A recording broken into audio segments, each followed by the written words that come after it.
Hey, so I want to talk about action and self-protection being the divine masculine energy, which is what you're supposed to receive from your father, and the divine feminine energy is compassion, which would be self-compassion, which you're supposed to receive from your mother. Well, obviously in the case of narcissistic abuse, we're lacking both the protection and the compassion from our parent. So then we end up lacking self-protection and self-compassion as adults. And the self-protection, well, both were lacking, but I ended up developing self-compassion first before the self-protection. And after I learned about narcissistic abuse, this was when I started like working on self-love stuff. But I was not protecting myself at all. Like, I did nothing to change my situation with my family for 2 years. Like, in that time I was ending friendship with narcissists, so that was good. And that was like my practice, like building up my courage, I guess. I was just so terrified to face them, and I was still terrified when I finally did it. But it just really showed me like how beat down my self-protection was. And like, obviously the narc does that so that you won't stand up to them and you'll keep being a passive enabler of this relationship.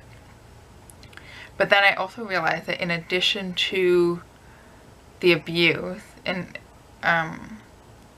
knocking out my self-protection desires, I was also involved in like the new age and like learning about spirituality and stuff. And there are some beliefs in the new age that are really not true or like helpful to people at all. And I was falling for this stuff, such as the law of attraction being about thoughts and emotions and then bringing that stuff to you, which is true, but then the full truth is that there's also action. So I was sitting there being like, I want a life of like love and good relationship and not being narcissistically abused anymore. Like, I was trying to like manifest it, right? But then I wasn't taking any action to actually go no contact, because the new age doesn't say thought, belief, and action.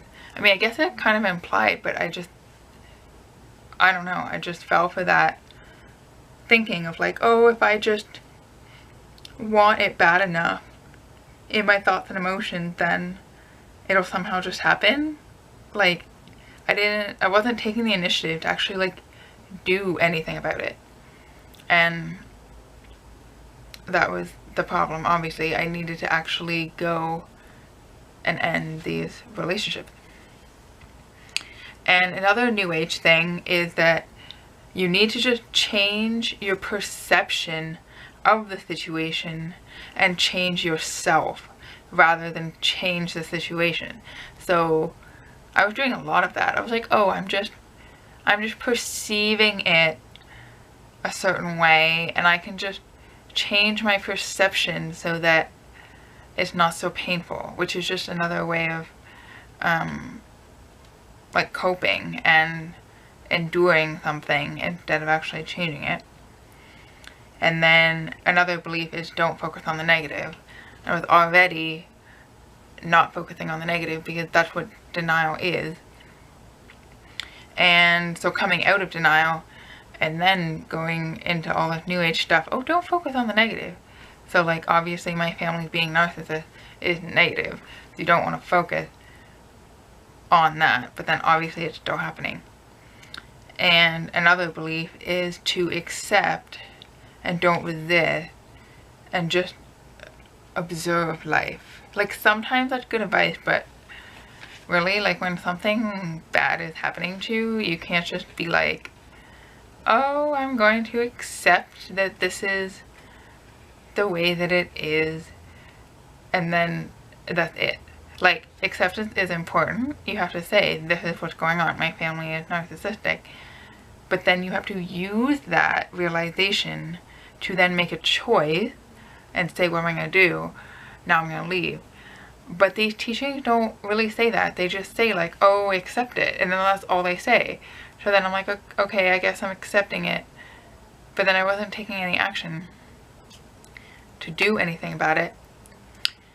And that's why I'm so grateful for videos from this narcissistic abuse community that were hammering in the no contact, because like I was not receiving a message from my spiritual beliefs about action and about self-protection.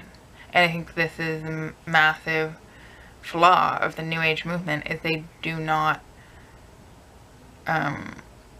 tell you to act from the divine masculine, which is to oppose evil and to get angry with righteous anger. There's a lot of like, oh, don't feel negative emotion type of thing, and don't focus on the negative. But it's a trap. Like, you don't actually progress in your life if you're just not observing the whole reality and like not taking action on the things that you want and not protecting yourself from people who are abusing you. And that is why I'm making this video, to say that if there's anyone out there that's like not taking action to actually end these dysfunctional friendships, or even to set boundaries with people who aren't narcs. This is something that we have to practice. It's just saying no when you mean no. If your friends say, oh, we're going to the movies and you don't want to go, say no. Like, that's boundary setting. And when we set boundaries with narcs, there is no contact. But then we also have to learn to set boundaries with normal people, which is just to say what you are and are not like willing to do. And it's also speaking up when you want to do something. Like, it might seem kind of dumb, but my whole life, when I was like with other people and had to go pee, I would never say that. I would wait until someone else said, oh, I have to go pee, and then I would go join them to go to the bathroom. Like, I never actually spoke up and just said like, this is what I need, because I just assumed that nobody cared. So I think the divine masculine is about self-protection and boundaries, and it's having the awareness of the negative and the positive and making a choice to better yourself and the circumstances. And narc abuse survivors have really had this mechanism shut down very early in us, and the self-compassion has also been shut down. So we need to heal both of these wounds that are saying that we're not allowed to have self-compassion and we're not allowed to protect ourselves. But we need to do both, because if you only have the compassion, then you're potentially going to stay in the narcissistic relationship. And if you only have the protection but not the compassion, then you might get out of the relationship. But I don't think you're ever going to like fully heal and become a functional person if you're not able to tap into your self-compassion. So, hope this was helpful, and thanks for watching.